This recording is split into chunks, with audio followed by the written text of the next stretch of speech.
દક્ષિણ ગુજરાત તથા મુંબઈમાં ભારે વરસાદને કારણે રેલવે વ્યવહારની અસર. મહારાષ્ટ્ર સરહદ પર આવેલા પાલઘર અને સફાલા રેલવે સ્ટેશનના ટ્રેક પર ભરાયા પાણી. તાપી અને મુંબઈ વચ્ચેનો રેલ વ્યવહાર ખોરવાતા મુસાફરો પરેશાન. થોડા વરસાદમાં જ વલસાડ શહેરી રફતાર પર વાગી બ્રેક. કૈલાશ રોડ પર અંડરપાસમાં પાણી ભરાતા બંધ કરાયો. લોકોને ગ્રામ્ય વિસ્તારમાં જવા માટે લાંબો ચક્રાવો લેવો પડ્યો. વલસાડ પાલિકાના ભ્રષ્ટ આયોજનના કારણે નાગરિકો પરેશાન. નવસારીમાં ફરી વરસાદ. નેશનલ હાઈવે નંબર 48 અને એક્સપ્રેસ હાઈવે પાસે પડ્યો વરસાદ. નવસારી શહેરમાં પણ ધીમી ધારે મેઘરાજાનું આગમન. ભાવનગરના ગારિયાધારમાં રાણીગામ પાસેનું તૂટ્યું નાળું. નાળું તૂટતા કપાયો સંપર્ક. સ્થાનિક પ્રશાસન જેસીબીની મદદથી નાળાના રિપેરિંગની કરી રહ્યું છે કામગીરી. 9 જુલાઈ બાદ વરસાદ થોડા સમય માટે લઈ શકે છે વિરામ. 14 જુલાઈ આસપાસ બંગાળની ખાડીમાં સક્રિય થઈ શકે છે સિસ્ટમ. 16 થી 20 જુલાઈ દરમિયાન રાજ્યમાં વરસાદનો બીજો રાઉન્ડ આવવાની શક્યતા. જુલાઈના અંત કે ઓગસ્ટમાં પણ અણધાર્યા વરસાદનું અનુમાન. રાજ્યના 50% વિસ્તારમાં આગામી 72 કલાકમાં પડી શકે છે વરસાદ. હવામાન આગાહીકાર અંબાલાલ પટેલની આગાહી. દક્ષિણ ગુજરાત ઉપરાંત ભાવનગર, અમરેલીમાં ભારે વરસાદની શક્યતા, જ્યારે પશ્ચિમ સૌરાષ્ટ્ર અને કચ્છમાં પડી શકે છે ઓછો વરસાદ. વલસાડમાં મેઘરાજાની ફરી એન્ટ્રી. કોસંબા, તિથલ રોડ, આઝાદ ચોક સહિતના વિસ્તારમાં વરસાદ. વરસાદના કારણે રસ્તા પર વિઝિબિલિટી ઘટી. વાવણી લાયક વરસાદથી ખેડૂતો ખુશ. ભાવનગરના ગારિયાધારનું રાણી ગામ બન્યું સંપર્ક વિહોણું. ધારીમાં પડેલા ભારે વરસાદના પગલે રાણી ગામમાં ફરી વળ્યા વરસાદી પાણી. રાણી ગામથી જેસર અને ગારિયાધાર જવાનો રસ્તો બંધ. 2 કિલોમીટરથી વધુનો રસ્તો ધોવાયો. ભાવનગરના મહુવામાં ભારે વરસાદને કારણે છલકાયો માલણ ડેમ. ડેમના 4 દરવાજા ખોલવામાં આવ્યા. નીચાણવાળા ગામમાં આપવામાં આવ્યું એલર્ટ. ડેમમાં 4145 ક્યુસેક પાણીની આવક.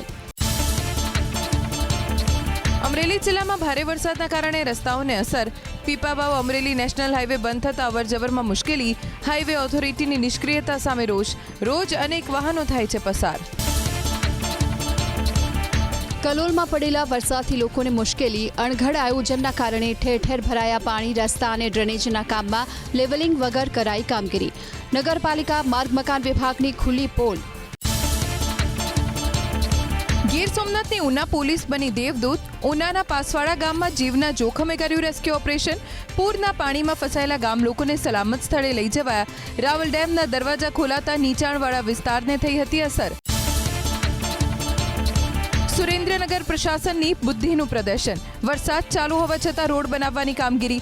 પાણી ભરાયેલા રોડમાં નાખવામાં આવ્યું હતું મટીરીયલ. લીંબડીના ઊંટડી ગામના દ્રશ્યો આવ્યા સામે. મુંબઈમાં ભારે વરસાદના પગલે ડિઝાસ્ટર મેનેજમેન્ટ તરફથી જાહેર કરાઈ માર્ગદર્શિકા. ખાનગી કંપનીના કર્મચારીઓને શક્ય બને તો વર્ક ફ્રોમ હોમની છૂટ આપવા સૂચના. ઇમરજન્સી સેવા સિવાયના સરકારી કર્મચારીઓને અડધા દિવસની રજા આપવા સૂચના. મુંબઈની નજીક આવેલા પાલઘરમાં ભારે વરસાદ. પાલઘરના દક્ષિણ અને પશ્ચિમ વિસ્તારમાં જનજીવનને અસર. શીતળા દેવી મંદિર પાસેનો વિસ્તાર પાણીમાં ડૂબ્યો. લોકોના ઘરમાં ઘૂસી ગયા વરસાદી પાણી. મહારાષ્ટ્રના સતારામાં ભારે વરસાદની અસર. સતારાના 5 તાલુકાઓની શાળાઓમાં અપાઈ રજા. કોઈના ડેમમાંથી 78,000 ક્યુસેક પાણીની થઈ આવક. હવામાન વિભાગે હજુ પણ જાહેર કરી છે ભારે વરસાદની ચેતવણી.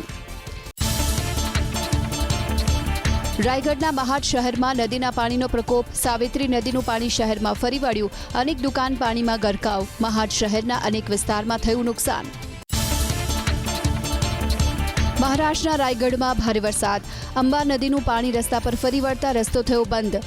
બલાલેશ્વર વિસ્તાર પૂરથી થયો પ્રભાવિત. રાયગઢનું પાલી શહેર નદીના પાણીમાં ડૂબ્યો.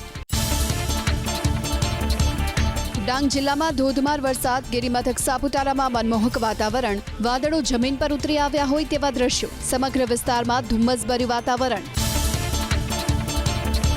દક્ષિણ ગુજરાત માટે મહત્વના ઉકાઈ ડેમમાં પાણીની આવક. ઉકાઈ ડેમના પાણી પર આધાર રાખતા ખેડૂતો અને લોકોને રાહત. હાલ ડેમમાંથી છોડાઈ રહ્યું છે 800 ક્યુસેક પાણી. 309.78 ફૂટ પર પહોંચી ડેમની સપાટી. દેશના 25 રાજ્યોમાં વરસાદનું એલર્ટ. મહારાષ્ટ્ર, છત્તીસગઢ, ઓડિશામાં રેડ એલર્ટ. મુંબઈ, નવી મુંબઈ, થાણે અને પાલઘરમાં શાળાઓમાં અપાઈ રજા. મુંબઈના માનખુર્દમાં 4 માળની બિલ્ડિંગનો હિસ્સો ધસી પડ્યો. કાટમાળમાં દબાતા 6 લોકોના મોત. વરસાદના કારણે રેસ્ક્યુ ઓપરેશનમાં મુશ્કેલી, BMC અને NDRFની ટીમ ખડે પગે. અમદાવાદમાં શનિવારની મધરાતે વરસેલા સરેરાશ 2.5 ઇંચ વરસાદમાં મનપાનો પ્રી મોન્સૂન પ્લાન પાણીમાં. પશ્ચિમ વિસ્તારના ઓગણજમાં સૌથી વધુ 4 ઇંચ, લાંભામાં સૌથી ઓછો 1.40 ઇંચ વરસાદ. સરેરાશ 2.5 ઇંચ વરસાદમાં અનેક વિસ્તારમાં રોડ બેસી જવાની અને રોડમાં ખાડા પડતા હાલાકી. 4 અંડરપાસ 3 કલાક રહ્યા બંધ. રાજ્યમાં વરસાદને લઈને 95 રોડ રસ્તા વાહન વ્યવહાર માટે બંધ. પંચાયતના 76, સ્ટેટ હાઈવેના 13 અને અન્ય 6 રસ્તા બંધ. નવસારીમાં 26 અને સુરતમાં 14 રસ્તા બંધ. અમરેલીના 14, ગીર સોમનાથના 12 માર્ગ પર વરસાદી પાણી ભરાવાના કારણે ખોરવાયો વાહન વ્યવહાર.